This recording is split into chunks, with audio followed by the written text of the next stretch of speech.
राम राम साथियों, Kalyani IAS academy के digital platform पर आपका हार्दिक स्वागत है। इस लेक्चर में हम पर्यावरणीय आंदोलन एवं भारत के प्रसिद्ध पर्यावरणविदों के बारे में बहुत ही अच्छे से पढ़ेंगे एवं समझेंगे।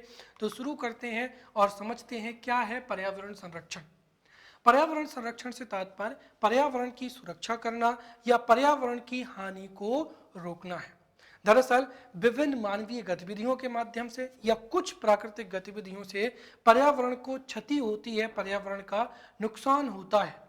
तो विभिन्न कानून बनाकर या पर्यावरणीय विधानों के माध्यम से, जागरूकता के माध्यम से, सम्मेलन के माध्यम से या अन्य किसी उपाय से पर्यावरण की हानि को रोकना या पर्यावरण क्षति को रोकना ही क्या कहलाता है? पर्यावरण संरक्षण कहलाता है। तो पर्यावरण संरक्षण से तात्पर्य पर्यावरण की सुरक्षा करना या पर्यावरण को बचाने से होता है। पर्यावरण संरक्षण के लिए सम्मेलन, कार्यक्रम, जागरूकता आदि महत्वपूर्ण भूमिका निभाते हैं, परंतु पर्यावरणीय विधान जो है मुख्य रूप से पर्यावरण संरक्षण के लिए जिम्मेदार होते हैं, क्योंकि ये पर्यावरणीय विधान प्रतिबंध लगाते हैं या एक तरीके से जो मानवीय गतिविधियां हैं उनको प्रतिबंधित करते हैं, जिससे पर्यावरण का नुकसान कम से कम होता है। पर्यावरणीय जो विधान है या कानून है वो स्थानिक भी हो सकते हैं, प्रादेशिक भी हो सकते हैं, राष्ट्रीय या अंतर्राष्ट्रीय भी हो सकते हैं। किसी भी पर्यावरणीय विधान का या किसी भी पर्यावरणीय सम्मेलन का, पर्यावरणीय संधि का केंद्रीय तत्व होता है पर्यावरण प्रदूषण को नियंत्रित करना, क्योंकि पर्यावरण को नुकसान किससे होता है? पर्यावरण प्रदूषण से। तो किसी भी पर्यावरणीय संधि हो, संस्था हो या कोई भी राष्ट्रीय पर्यावरणीय कानून हो, पर्यावरणीय विधान हो, उसका केंद्रीय तत्व पहला तो है पर्यावरण प्रदूषण को रोकना, साथ ही साथ जितने भी प्राकृतिक संसाधन हैं जिसमें वनस्पति, पेड़ पौधे एवं जीव जंतु हैं उनका संरक्षण करना होता है। अब पिछले लेक्चर में हमने बहुत ही विस्तार से पर्यावरण संरक्षण के लिए राष्ट्रीय संस्थाएं, अंतरराष्ट्रीय संगठन, फिर जैव विविधता पर सम्मेलन, सतत विकास पर सम्मेलन, पर्यावरण संरक्षण से अन्य सम्मेलन एवं पर्यावरण से संबंधित प्रमुख अवधारणाओं को बहुत ही अच्छे से समझा था। इस लेक्चर में हम पर्यावरण से संबंधित प्रमुख आंदोलनों के बारे में समझते हैं। हालांकि पर्यावरण संरक्षण से संबंधित आंदोलनों की संख्या कमी है, परंतु यह जागरूकता फैलाने के लिए पर्याप्त है। तो पर्यावरण से संबंधित प्रमुख आंदोलनों में सबसे पहला हो जाएगा चिपको आंदोलन हो जाएगा। चिपको आंदोलन पर्यावरण संरक्षण से संबंधित एक महत्वपूर्ण आंदोलन है, जिसमें लोगों ने पर्यावरण को बचाने के लिए या पेड़ों को कटने से बचाने के लिए अपने आप को पेड़ों से चिपका लिया। दरअसल जब पेड़ों को काटने का निर्देश दिया गया, पेड़ों को काटने से निर्देश दिया गया, तो लोगों ने विनम्र प्रार्थना किया, लेकिन जब इस बात से या उनकी निवेदन से नहीं माने तो लोग पेड़ों से चिपक गए और उन्होंने सीधा कह दिया कि यदि पेड़ों को काटना पड़ेगा तो हमें भी काटना पड़ेगा। अर्थात हम अपनी जान दे देंगे परंतु पेड़ों को काटने नहीं देंगे। इस आंदोलन को ही क्या कहा जाता है? चिपको आंदोलन कहा जाता है। तो चिपको आंदोलन वह आंदोलन था जिसमें आंदोलनकारी पेड़ों से चिपक गए और उन्होंने कहा कि पेड़ों को काटने से पहले हमें काटना पड़ेगा, और इस तरीके से उन्होंने पेड़ पौधों को कटने से या पर्यावरण को नुकसान होने से बचाया। इस आंदोलन को ही चिपको आंदोलन कहते हैं। इसकी शुरुआत 26 मार्च 1974 को हुई थी।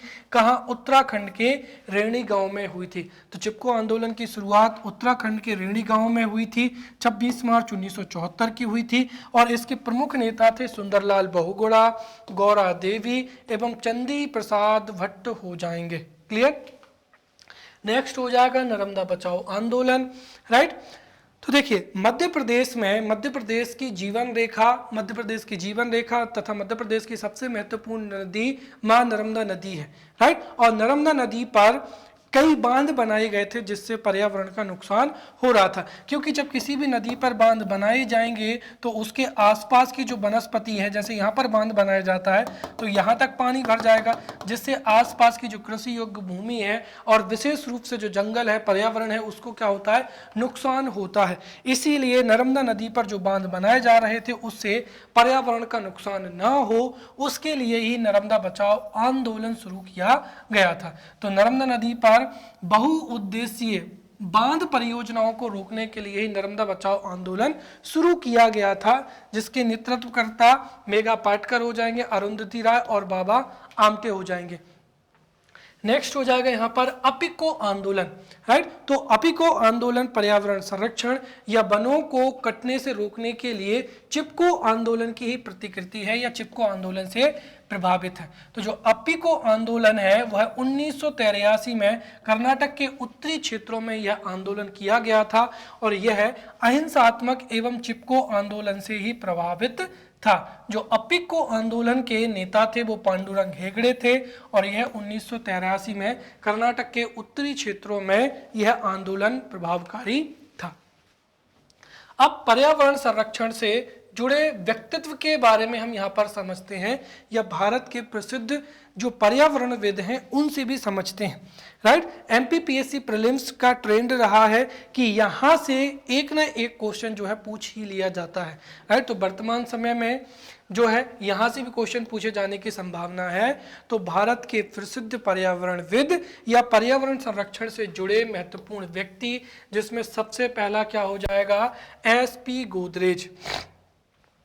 तो एसपी गोदरेज भारत में वन्य जीव संरक्षण और प्रकृति संबंधी जागरूकता फैलाने वाले जो जितने भी कार्यक्रम हैं उनके सबसे बड़े समर्थकों में से एक हैं। और एसपी गोदरेज ने भारत में वन्य जीव संरक्षण और प्रकृति संबंधी सजगता के कार्यक्रमों को बढ़ चढ़कर उनमें भाग लिया है तथा उनको प्रसारित किया है।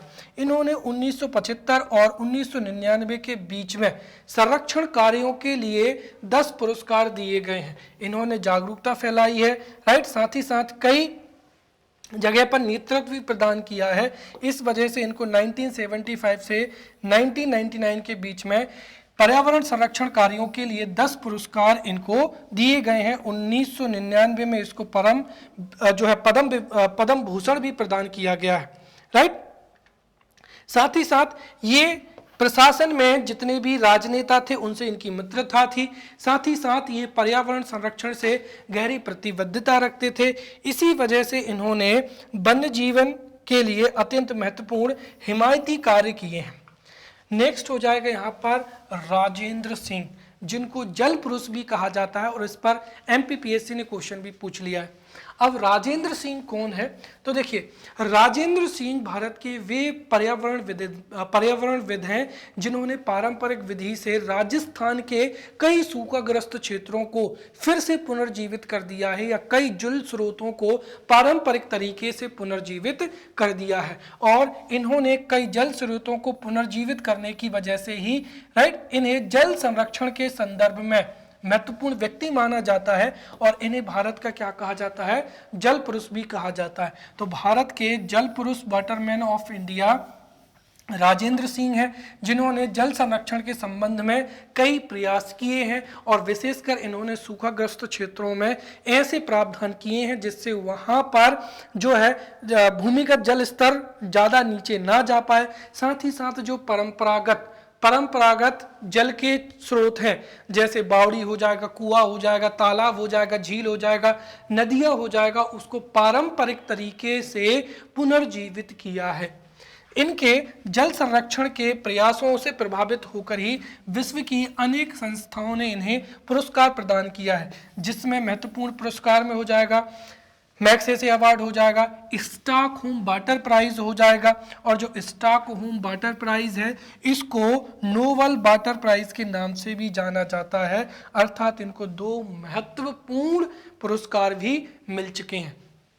और इन्होंने राजस्थान के आसपास के क्षेत्रों में परंपरागत तकनीक से, जैसे जो है बांध बनाना या विपरीत दिशा में बांध बनाना, जो नदियां हैं उनमें प्रदूषण को कम करना, राइट, इस तरीके से इन्होंने जल संरक्षण में अपनी महत्वपूर्ण भूमिका निभाई है।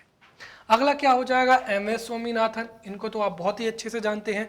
तो एम एस स्वामीनाथन भारत में, कहाँ, भारत में, तो एम एस स्वामीनाथन भारत में हरित क्रांति के जनक हैं और इन्होंने भारत में उत्पादकता बढ़ाने के लिए कई प्रयास किए हैं, जिसी वजह से इन्हें हरित क्रांति के जनक माना जाता है। ये भारत के प्रमुख कृषि वैज्ञानिक होने के साथ साथ अच्छे पर्यावरणविद भी हैं। इन्होंने चेन्नई में एम एस स्वामीनाथन अनुसंधान प्रतिष्ठान स्थापित किया है, जो कि जैव विविधता के संरक्षण से संबंधित कार्य करता है।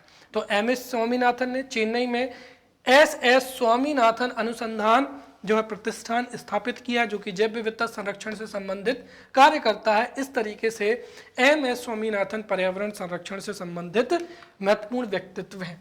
अगला हो जाएगा माधव गाडगिल।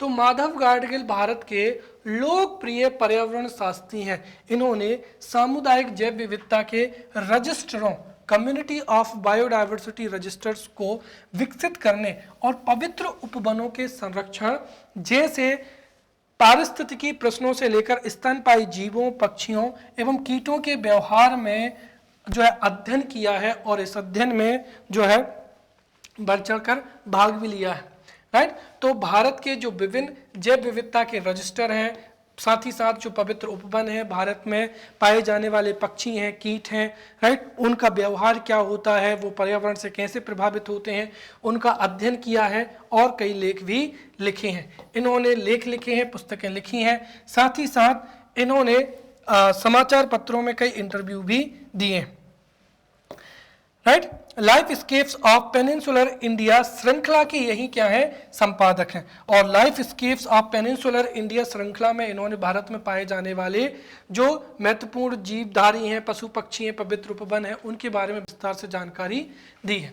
फिर नेक्स्ट हो जाएगा कैलाश श्रृंखला हो जाएगा, राइट। तो पूरी दुनिया में, विश्व में प्रोजेक्ट टाइगर के जो जन्मदाता हैं वो गेनी मैन फूड है। वहीं भारत में प्रोजेक्ट टाइगर को शुरू करने में एवं टाइगरों को संरक्षित करने में कैलाश श्रृंखला का अहम योगदान है। इसलिए कैलाश श्रृंखला को tiger man of the India कहा जाता है। तो कैलाश श्रृंखला टाइगर मैन ऑफ इंडिया है, साथ ही साथ इन्हें फादर ऑफ टाइगर प्रोजेक्ट के नाम से भी जाना जाता है। इनका संबंध कहाँ से है, राजस्थान से है। कहाँ से है, राजस्थान से है। नेक्स्ट हो जाएगा रविंद्र कुमार सिन्हा, राइट। तो रविंद्र कुमार सिन्हा का महत्वपूर्ण योगदान है डॉल्फिनों का संरक्षण करना। रविंद्र कुमार सिन्हा ने भारत में गंगा नदी तथा अन्य नदियों में पाए जाने वाली डॉल्फिनों के संरक्षण में महत्वपूर्ण भूमिका निभाई है, इसलिए इनको डॉल्फिन मैन ऑफ इंडिया के नाम से भी जाना जाता है, राइट। फिर हो जाएगा M C Mehta, right. M C. Mehta महत्वपूर्ण वकील हैं जिन्होंने पर्यावरण संरक्षण के लिए महत्वपूर्ण योगदान दिया है, इसीलिए एम.सी. मेहता भी पर्यावरण संरक्षण से जुड़े हुए महत्वपूर्ण व्यक्तित्व हैं। और चूंकि ये मशहूर वकील हैं, इन्होंने पर्यावरण संरक्षण के लिए कई याचिकाएं डाली हैं, साथ ही साथ कई केसेस भी लड़े हुए हैं। इन्होंने 1984 से ही पर्यावरण संरक्षण के हित में अनेक जनहित याचिकाएं दायर की हैं, राइट। चूंकि इन्होंने जो जनहित याचिकाएं डाली थी उनमें से कुछ मशहूर एवं लंबी खिंचने वाली जो लड़ाइयां थी, उनमें क्या हो जाएगा, जैसे ताजमहल का संरक्षण करना, और इसके लिए ही जो लेदर फैक्ट्री थी उसको आगरा में शिफ्ट किया गया। गंगा नदी की सफाई है, समुद्र तटों पर सघन झींगा पालन पर प्रतिबंध लगाना, विद्यालयों और महाविद्यालयों में पर्यावरण शिक्षा आरंभ करना, इसके लिए सरकार को प्रेरित करना और अनेक प्रकार से दूसरे पर्यावरणीय जो संबंधी मुद्दे हैं उन पर भी क्या है, जागरूकता फैलाई है। और इनसे रिलेटेड जो याचिकाएं हैं उनके केसेस एम.सी. मेहता ने जो है लड़े हैं। नेक्स्ट हो जाएगा यहाँ पर अनिल अग्रवाल। अनिल अग्रवाल पत्रकार थे, उन्होंने 1982 में स्टेट ऑफ इंडियाज एनवायरनमेंट पर पहली रिपोर्ट लिखी थी, राइट। उन्होंने CES की स्थापना की, जो कि विभिन्न पर्यावरणीय संबंधी मसलों पर एक गैर सरकारी संगठन है। तो जो अनिल कुमार अग्रवाल हैं, उन्होंने स्टेट ऑफ इंडिया एनवायरनमेंट पर पहली किताब लिखी थी और एक गैर सरकारी संगठन की भी स्थापना की थी। नेक्स्ट क्या हो जाएगा, सुंदरलाल बहुगुणा हो जाएगा, राइट। तो जो सुंदरलाल बहुगुणा है, यह वृक्ष मित्र के नाम से क्या है, प्रसिद्ध है, राइट। और इनका जन्म टिहरी कहां पर हुआ था, उत्तराखंड में हुआ था 9 जनवरी 1927 को। तो सुंदरलाल बहुगुणा जी को जो है वृक्ष मित्र के नाम से जाना जाता है, जिनका जन्म टिहरी उत्तराखंड में 9 जनवरी 1927 को हुआ था। और आपको पता होगा टिहरी में क्या है, बांध है, राइट। ये चिपको आंदोलन से संबंधित थे। साथ ही साथ अपने क्षेत्र के वन संसाधनों की रक्षा के लिए स्थानीय जनता के प्रयासों से एक अत्यंत सफल अंतरराष्ट्रीय ख्याति प्राप्त भी क्या है, उदाहरण है, राइट। इन्होंने जो टिहरी बांध है उसका निर्माण रुकवाने के लिए अथक प्रयास किए थे, क्योंकि उनसे पर्यावरण को क्षति हो रही थी, राइट। तो सुंदरलाल बहुगुणा वृक्ष मित्र के नाम से जाने जाते हैं। जन्म हुआ 1927 में, कहां पर, उत्तराखंड के टिहरी जिले में, और इन्होंने टिहरी बांध का निर्माण रुकवाने में अहम योगदान दिया है। नेक्स्ट हो जाएगा पांडुरंग हेगड़े। तो पांडुरंग हेगड़े कर्नाटक में चिपको आंदोलन, और कर्नाटक का जो चिपको आंदोलन है उसको एपिको आंदोलन भी कहा जाता है।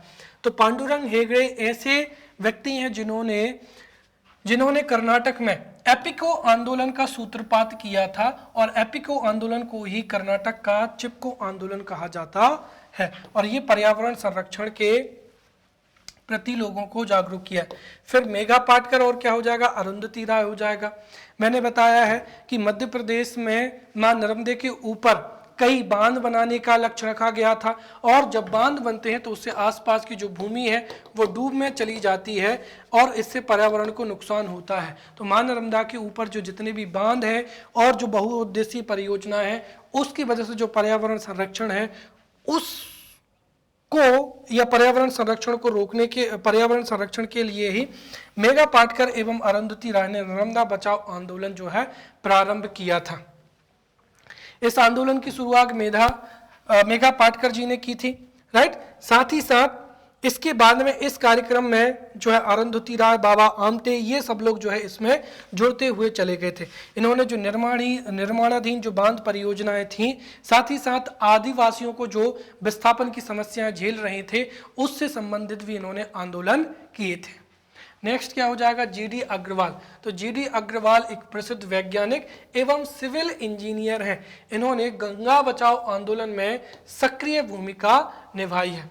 यह पर्यावरण इंजीनियर भी कहा जाता है, अर्थात इन्होंने पर्यावरण संरक्षण के लिए कई इंजीनियरिंग प्रोजेक्ट्स को बखूबी अमल में लाए हैं, राइट। वर्तमान में ये स्वामी ज्ञान स्वरूप सानंद के नाम से जाने जाते हैं। नेक्स्ट क्या हो जाएगा, सलीम अली, राइट।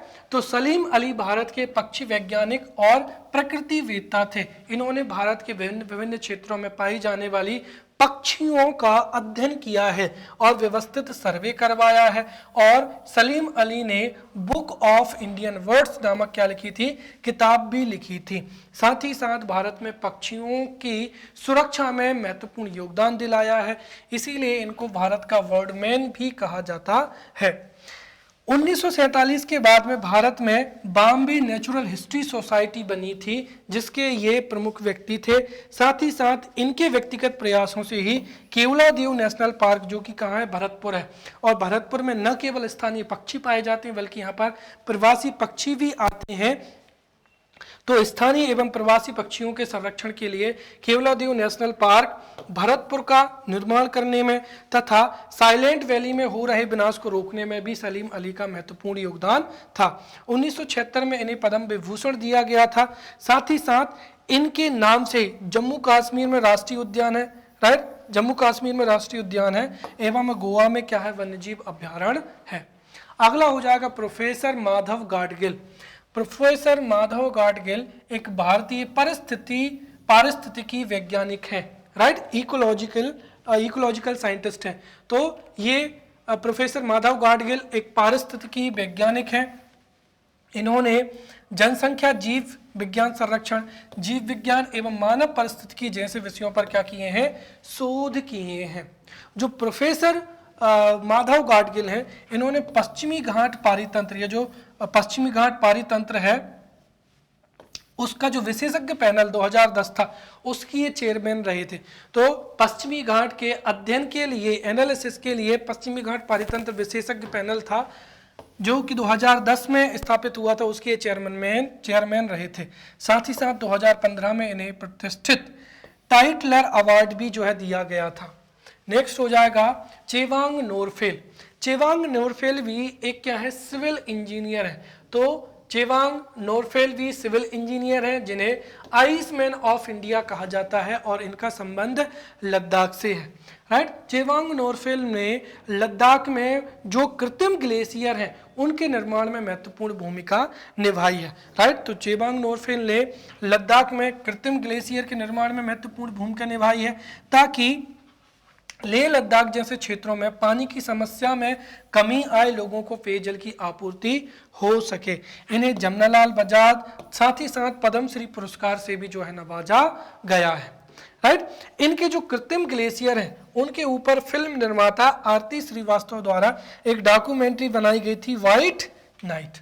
नेक्स्ट हो जाएगा चंदी प्रसाद भट्ट, राइट। तो चंदी प्रसाद भट्ट गांधी जी की विचारधारा को मानने वाले पर्यावरणविद एवं सामाजिक कार्यकर्ता थे। इन्होंने 1964 में, राइट, तो इन्होंने 1964 में गोपेश्वर में देसोली ग्राम स्वराज संघ की स्थापना की थी, जो कि बाद में चपकर चिपको आंदोलन का मात्र संगठन सिद्ध हुआ।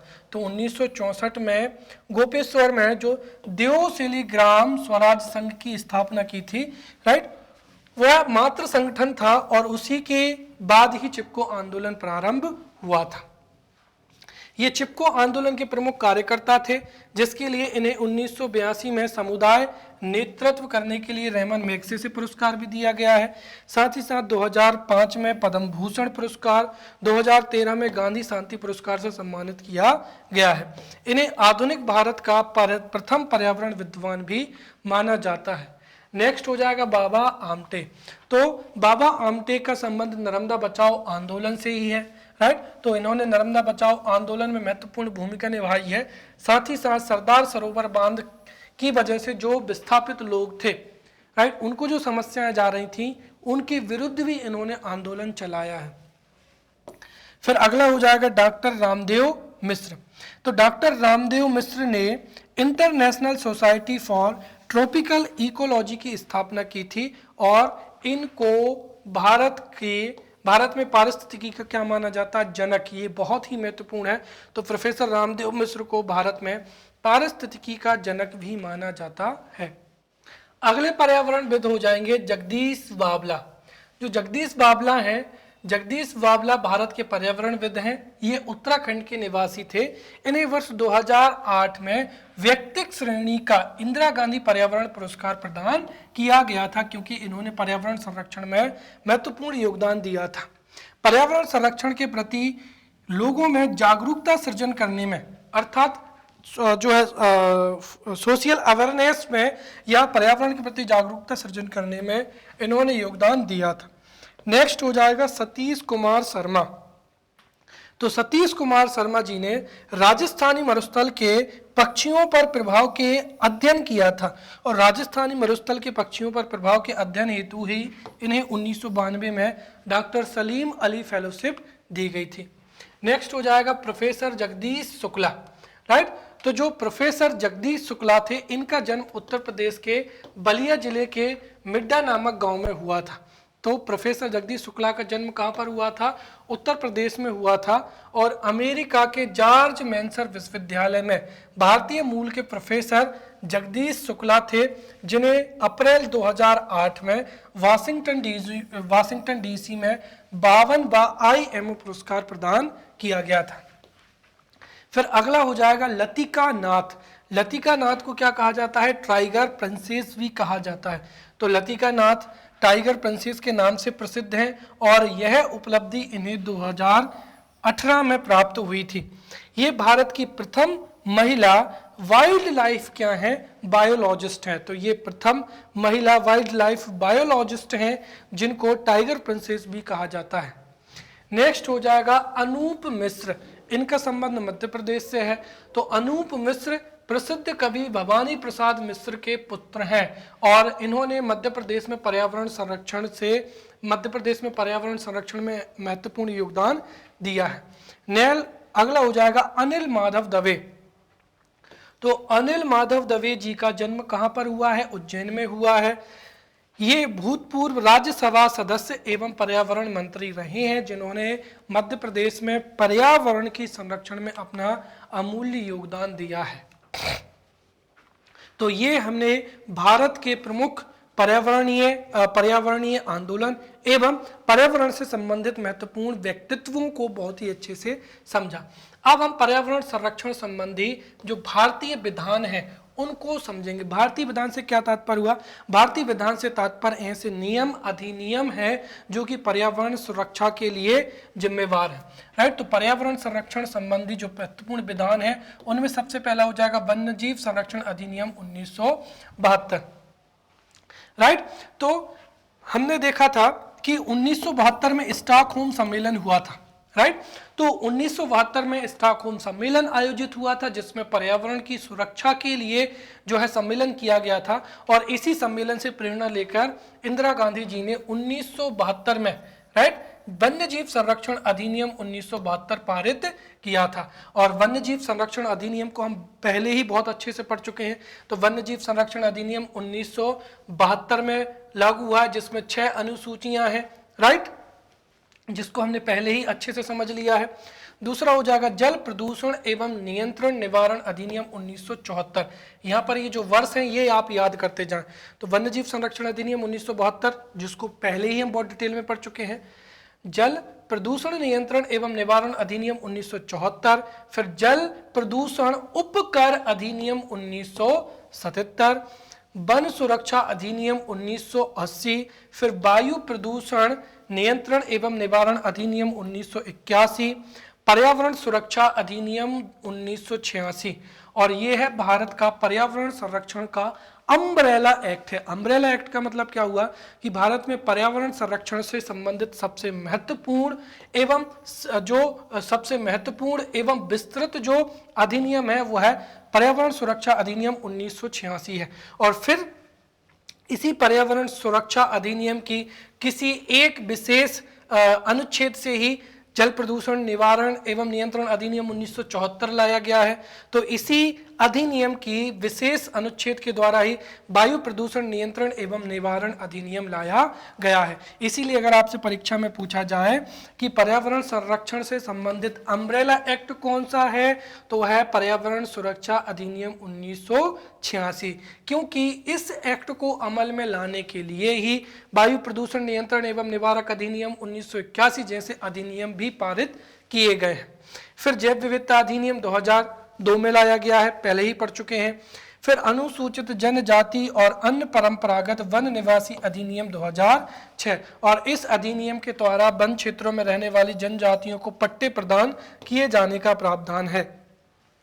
फिर संविधान के मूल कर्तव्य 51A के 6 में, राइट, तो यहाँ पर 51 का कर देता हूँ। तो 51 का में जो मौलिक कर्तव्य हैं उनमें 51 का में जो 6 बिंदु है उसमें पर्यावरण संरक्षण से संबंधित जो है भारतीय नागरिकों का मूल कर्तव्य है।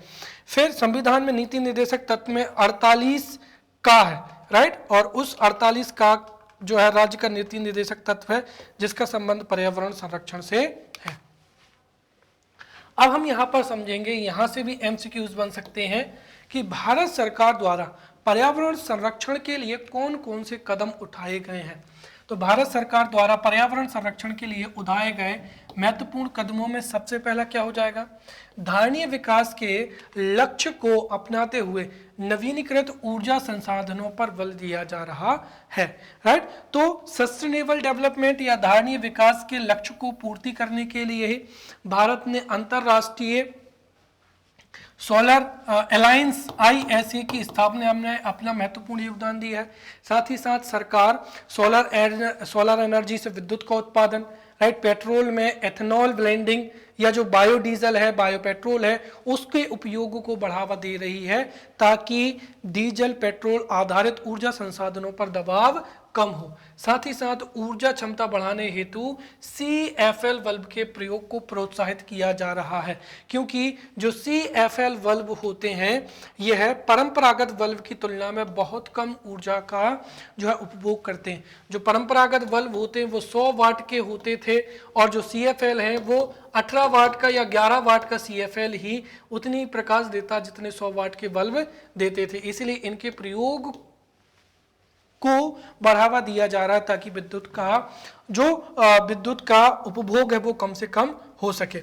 साथ ही साथ भारत में प्रत्येक टन कोयले पर 50 रुपए कर की दर निर्धारित की गई है, जिससे नवीनीकृत ऊर्जा स्रोत पर खर्च किया जा सके। अर्थात इस जो कोयले 50 रुपए कर की दर से जो भी इनकम होगी उससे जो रिन्यूएबल रिसोर्सेज हैं, राइट, उनको डेवलप किया जाएगा।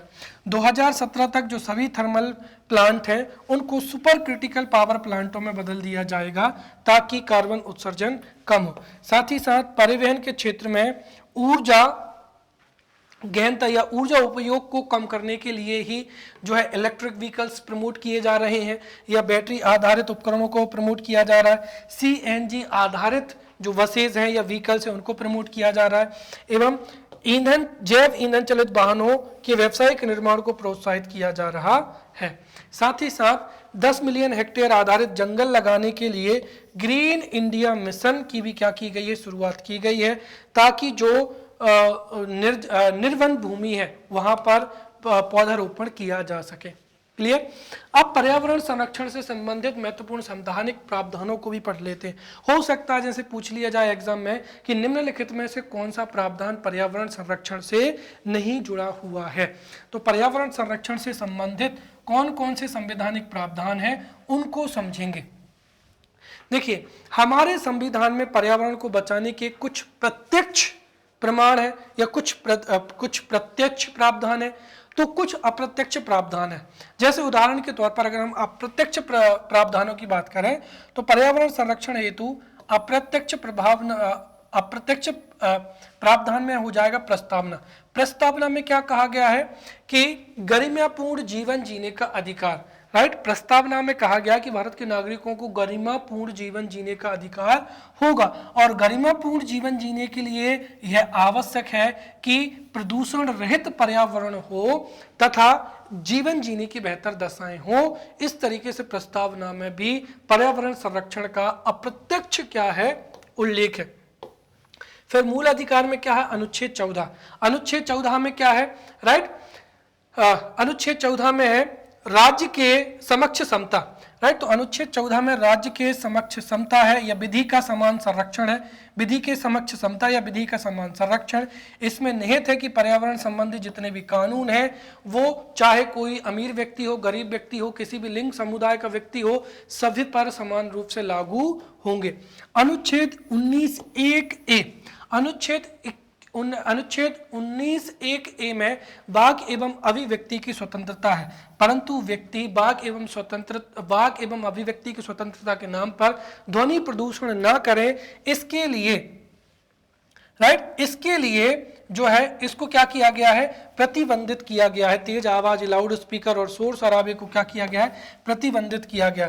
फिर 1(1)(g) हो जाएगा, प्रत्येक व्यक्ति को अपना कार्य करने की स्वतंत्रता है, परंतु उस पर भी एक निर्बंध है और वो निर्बंध क्या है कि समाज एवं लोगों के स्वास्थ्य पर यदि कोई व्यक्ति प्रतिकूल प्रभाव डालता है या कोई भी व्यक्ति ऐसा व्यवसाय करता है, ऐसी वृत्ति करता है, कारखाना लगाता है जिससे लोगों के स्वास्थ्य पर बुरा प्रभाव डलता है, तो उसको भी प्रतिबंधित किया गया है। अनुच्छेद 21 में क्या है, जीवन जीने का अधिकार है। इसका सीधा तात्पर्य है कि स्वस्थ वातावरण हो तभी वह व्यक्ति अपना जीवन जी पाएगा। फिर नीति निर्देशक तत्वों की बात करते हैं तो अनुच्छेद 47 है। अनुच्छेद 47 में सार्वजनिक स्वास्थ्य में सुधार की बात कही गई है, अर्थात जब तक अच्छा पर्यावरण नहीं होगा तब तक सार्वजनिक स्वास्थ्य में सुधार नहीं हो सकता है। तो सार्वजनिक स्वास्थ्य में सुधार के रूप में पर्यावरणीय संबंधी अप्रत्यक्ष रूप का जो प्रबंध है, प्रावधान है, वो अनुच्छेद 47 में। 48 में तो सीधा कहा गया है कि राज्य जीव जंतुओं की प्रजाति जैसे गाय, बछड़े, बकरी आदि को संरक्षित करेगा, अर्थात पर्यावरण की संरक्षा करेगा। अनुच्छेद 48A में भी जो है प्रत्यक्ष है। अनुच्छेद 48A में राज्य वन एवं वन्य प्राणियों की क्या करेगा, सुरक्षा करेगा। मौलिक कर्तव्य 51A(G) में कहा गया है कि पर्यावरण, प्राकृतिक पर्यावरण संबंधी चीजों की रक्षा करना एवं उनको बढ़ावा देना भारत के प्रत्येक व्यक्ति का मौलिक कर्तव्य होगा। फिर स्थानीय स्वशासन है, तो स्थानीय स्वशासन में भी मृदा संरक्षण, जल प्रबंधन, वनों का संरक्षण आदि को नगर पालिकाओं एवं पंचायतों के लिए अधिकार दिए गए हैं ताकि वो मृदा संरक्षण, जल प्रबंधन कर सके। फिर वहीं क्या हो जाएगा, न्यायपालिका। न्यायपालिका को भी अप्रत्यक्ष रूप से प्रावधान है 32 और 226।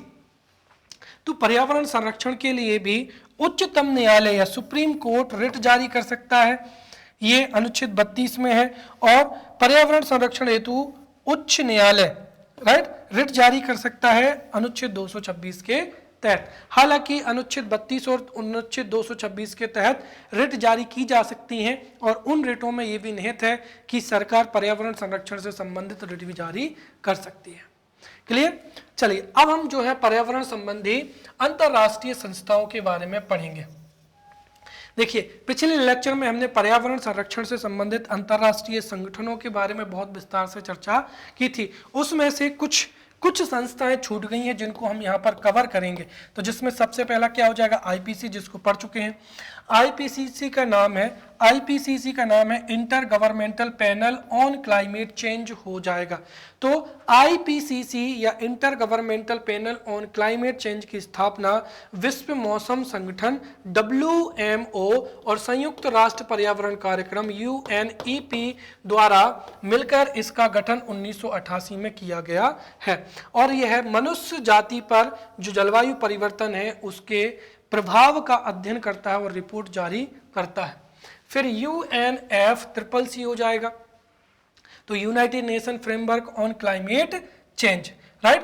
तो जलवायु परिवर्तन पर संयुक्त राष्ट्र रूपरेखा अभिसमय एक अंतरराष्ट्रीय पर्यावरणीय क्या है, संधि है, राइट, जिस पर विस्तार से चर्चा 1992 के पृथ्वी सम्मेलन में की गई थी। 1992 के सम्मेलन में इस पर सहमति बनी थी। 1994 से UNFCCC अस्तित्व में आया था। 1995 में इसका पहला सम्मेलन आयोजित हुआ था जिसको COP1 कहते हैं, राइट। फिर COP3 आया था 1997 में जापान के क्योटो में, जिसको क्योटो प्रोटोकॉल कहते हैं, जिसमें ही कार्बन क्रेडिट की अवधारणा आई थी। और इस UNFCCC का मुख्य उद्देश्य है जलवायु परिवर्तन को रोकना, अर्थात हरित गैस की या ग्लोबल वार्मिंग को बढ़ाने वाली गैसों के उत्सर्जन में कटौती करना। नेक्स्ट हो जाएगा ग्रीन पीस। तो अंतरराष्ट्रीय पर्यावरण संगठन के रूप में इसकी स्थापना 1971 में हुई थी। यह एक गैर सरकारी संगठन है। इसका लक्ष्य है औद्योगिक नीतियों में परिवर्तन लाना। इसका क्या लक्ष्य है? औद्योगिक नीतियों में परिवर्तन लाना ताकि पृथ्वी पर पर्यावरण के समक्ष चुनौतियां उत्पन्न ना हो। फिर क्या हो जाएगा? IUCN, right. तो international union for conservation of nature and natural resources हो जाएगा, राइट। तो IUCN की स्थापना 1948 में हुई थी और यह भारत में तथा पूरे विश्व में, राइट, वन्य प्राणियों का अध्ययन करने वाली एवं उनकी संख्या में कमी आने वाली या प्रजातियों के विलुप्त होने का अध्ययन करने वाली जो है संस्थान है। यह 1964 से, ध्यान रखना, यह 1964 से जो संकटग्रस्त हैं या विलुप्त प्रजातियों की या दुर्लभ जीवों की एक लिस्ट जारी करती है जिसको ही रेड डाटा बुक कहते हैं। तो रेड डाटा बुक IUCN ने कब से जारी करना प्रारंभ किया है? 1964 से। इसका मुख्यालय है स्विट्जरलैंड और इसकी सहायक संस्था है WWF। फिर क्या हो जाएगा? UNEP हो जाएगा। तो 1972 में स्टॉकहोम सम्मेलन आयोजित हुआ था और इसी के परिणाम स्वरूप UNEP की स्थापना 1972 में नैरोबी केन्या में हुई थी। इसका उद्देश्य है पर्यावरण की रक्षा करना, वायु भूमि प्रदूषण को रोकना। फिर संयुक्त राष्ट्र आपदा राहत समन्वय संगठन, इसको हमने नहीं पढ़ा है, तो संयुक्त राष्ट्र आपदा राहत समन्वय संगठन की स्थापना 1971 में हुई थी और यह संगठन आपदा की स्थिति से निपटने हेतु अंतर्राष्ट्रीय संगठन है। यह आपदा नियंत्रण तंत्रों का क्या करता है, विकास करता है एवं आपदा नियंत्रण से संबंधित तकनीकी के विकास में भी संलग्न है। फिर अगला क्या हो जाएगा, WWF, तो world wild life fund for क्या हो जाएगा, नेचर हो जाएगा, तो world wild life fund for nature हो जाएगा। इसकी स्थापना 1961 में की गई थी। मुख्यालय कहां पर है, स्विट्जरलैंड में है। इसका उद्देश्य क्या है, जैव विविधता का संरक्षण करना। फिर क्या हो जाएगा, पेटा, ये भी बहुत ज्यादा है, तो people for the ethical treatment for क्या हो जाएगा, एनिमल हो जाएगा। तो पेटा विश्व का सबसे बड़ा पशु अधिकार संगठन है और यह पशुओं के खिलाफ होने वाले अत्याचारों तथा उनके खिलाफ जो भी अत्याचार होते हैं या उनको भोजन के लिए, मांस के लिए काटा जाता है, उसके खिलाफ जो है संगठन हो जाएगा। तो पेटा विश्व का सबसे बड़ा पशु अधिकार संगठन है जो कि पशुओं के खिलाफ होने वाली अत्याचार को, प्रताड़ना को, उनके शिकार को तथा उन मांस हेतु उनके शिकार को भी क्या करता है, और शिकार को रोकने के लिए कार्य करता है। यह है वीगन भोजन या वेजन भोजन, जिसमें किसी भी प्रकार के पशु का उत्पाद शामिल ना हो, उसको प्रोत्साहित करता है ताकि जीवों का कम से कम शिकार हो एवं जीव उत्पादों का प्रयोग कम से कम हो। अब पर्यावरणीय संबंधी भारतीय संस्थाओं को भी हमने पिछली कक्षा में पढ़ा था, राइट। कुछ महत्वपूर्ण संस्थाएं एक या दो बची हैं, उनको मैं यहाँ पर बता देता हूँ। जैसे राष्ट्रीय हरित न्याय प्राधिकरण, इसको तो आप आयोग में पढ़ेंगे, राइट, फिर भी मैं संक्षेप में बता दे रहा हूँ। तो जो राष्ट्रीय हरित न्यायाधिकरण है, अब आप देखिए क्या होता है कि जब किसी भी क्षेत्र में कोई भी सड़क बनता है, गोडाउन बनता है या कोई भी कंपनी फैक्ट्री लगाती है, राइट, कोई भी कंपनी की स्थापना होती है, फैक्ट्री लगती है, तो वहाँ पर जो लोग हैं वो याचिकाएं डालते हैं, जिससे पर्यावरण में पर्यावरण संबंधी मामलों की संख्या बढ़ती ही चली जा रही थी, राइट। तो एक तो हमारी न्यायपालिका के ऊपर पहले से ही बहुत ज़्यादा केसेस हैं या पहले से ही बहुत ज़्यादा भार है। पर्यावरण संबंधी जो है, पर्यावरण संबंधी केस भी न्यायालय के पास में जाएंगे तो स्वाभाविक सी बात है उन पर त्वरित कार्रवाई या उनकी त्वरित सुनवाई संभव नहीं है। इसीलिए भारत में पर्यावरण का संरक्षण हो सके, इसके लिए राष्ट्रीय हरित न्यायाधिकरण की स्थापना की गई थी। तो जो राष्ट्रीय हरित न्यायाधिकरण की स्थापना 18 अक्टूबर 2010 को हुई थी। इसका हेडक्वार्टर नई दिल्ली में है। इसके जो रीजनल ऑफिसेज हैं भोपाल, पुणे, कोलकाता एवं चेन्नई में है। यह है पर्यावरण संबंधी मामलों का शीघ्र निपटान करने वाली क्या है, संस्था है। यह है प्राकृतिक संसाधनों के संरक्षण एवं पर्यावरण संबंधी वैधानिक अधिकार भी देती है एवं पर्यावरण संबंधी मामलों की सुनवाई करती है, राइट। हरित न्यायाधिकरण एवं इसके तहत विस्तृत नेटवर्क, न्यायालयों का विस्तृत नेटवर्क बनाने वाला भारत विश्व का पहला देश है। इसका गठन कब हुआ है? 18 अक्टूबर 2010 को हुआ है, संविधान के अनुच्छेद 21 के तहत। फिर राष्ट्रीय पर्यावरण अपीलीय प्राधिकरण हो जाएगा। तो राष्ट्रीय पर्यावरण अपीलीय प्राधिकरण का गठन पर्यावरण एवं वन मंत्रालय द्वारा किया गया है, राइट। तो पर्यावरण एवं वन मंत्रालय द्वारा यह पर्यावरण सुरक्षा अधिनियम 1986 के तहत सुरक्षा प्रदान किए गए विषयों की क्या करता है, सुनवाई करता है, राइट। तो राष्ट्रीय पर्यावरण अपीलीय प्राधिकरण 1900 पर्यावरण सुरक्षा अधिनियम 1986 के तहत सुरक्षा प्रदान किए गए विषयों की सुनवाई करता है। और वर्तमान में इसका जो नाम है, स्थान है, वो किसने ले लिया है? राष्ट्रीय हरित न्यायाधिकरण ने ले लिया है। इसके अलावा भी क्या हो जाएगा? राष्ट्रीय बाघ संरक्षण प्राधिकरण हो जाएगा। प्रोजेक्ट टाइगर जो है, प्रोजेक्ट टाइगर 1973 से भारत में प्रारंभ हुआ है और उसके संचालन के लिए राष्ट्रीय बाघ संरक्षण प्राधिकरण लाया गया है। फिर the Bombay natural history society पढ़ चुके हैं। जूलॉजिकल सर्वे ऑफ इंडिया, जलवायु और पर्यावरण अनुसंधान संस्थान हो जाएगा, पर्यावरण शिक्षा केंद्र हो जाएंगे, the botanical survey of India, ये भारत की पर्यावरण संरक्षण से संबंधित महत्वपूर्ण संस्थाएं हैं, राइट। तो इस तरीके से हमने पर्यावरण को बहुत अच्छे से पढ़ लिया है, ठीक है। प्रीलिम्स में 3 टॉपिक थे। प्रीलिम्स में एक तो पर्यावरण का टॉपिक था, जैव विविधता का टॉपिक था, साथ ही साथ प्रीलिम्स में पर्यावरण, जैव विविधता, उसके साथ ही साथ प्रदूषण का टॉपिक था। लेकिन पर्यावरण से इन टॉपिकों के अलावा भी जो पारिस्थितिकी के टॉपिक भी था, तो इन टॉपिकों से प्रीलिम्स में क्वेश्चन पूछे जाते हैं कई बार। जो पर्यावरण संरक्षण से संबंधित जितने भी महत्वपूर्ण सम्मेलन हैं उनसे भी क्वेश्चन आ जाते हैं। इस तरीके से देखा जाए तो हमने पर्यावरण को बहुत ही डेप्थ में जाके पढ़ा है, क्योंकि देखिए दरअसल एमपीपीएससी सिविल सर्विसेज के साथ में एमपीपीएससी फॉरेस्ट सर्विसेज के एग्जाम्स भी होते हैं, इसीलिए पर्यावरण से संबंधित क्वेश्चन यूपीएससी में भी और एमपीपीएससी में भी गहराई से पूछे जाते हैं। इसीलिए सिलेबस आधारित और सिलेबस के अलावा भी जो क्वेश्चन पिछले वर्षों में पूछे गए हैं उनका निचोड़ निकालते हुए मैंने पर्यावरण के सभी महत्वपूर्ण टॉपिक को बहुत ही गहराई से आपको पढ़ाया है, राइट। यदि आप इनका जो है समय पर रिवीजन कर लेते हैं, बार बार रिवीजन करते हैं, तो निश्चित ही आप प्रीलिम्स की परीक्षा में बहुत ही अच्छे नंबर लेके आएंगे, या पर्यावरण के जितने भी क्वेश्चन हैं वो आपसे बन जाएंगे। तो अब मिलते हैं अगले लेक्चर में, तब तक के लिए धन्यवाद।